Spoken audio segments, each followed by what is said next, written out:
Welcome to Samba Samba. Enjoy the video. You start inside WhatsApp, open Settings and go to Account then Privacy. This gets you to the lock controls. Once there, locate Fingerprint Lock or Screen Lock. Android shows fingerprint, iPhone uses Face/Touch ID. Tap the lock entry to view options because you need to change the toggle or timeout. Make sure your device biometrics are enabled in system settings. Without that, WhatsApp won't let you toggle the feature. Now toggle off or proceed to change timeout as needed. Now you disable the fingerprint lock. Tap the toggle and when prompted, confirm with your registered fingerprint or enter your device passcode. This verifies you. Once confirmed, the toggle will switch off and WhatsApp will stop requiring biometric unlock. If you prefer not to fully disable, change the auto-lock timeout to a longer interval.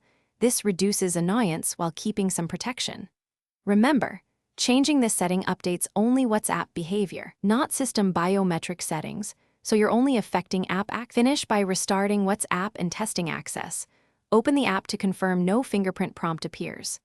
If the lock persists, make sure device biometrics are enabled and WhatsApp has permission to use them. Sometimes a system setting blocks the change.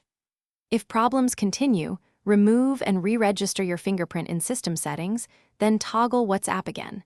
As a last resort, backup chats and reinstall WhatsApp. One tip, always back up before reinstalling to avoid data loss. Thanks for watching. Consider subscribing if we helped you.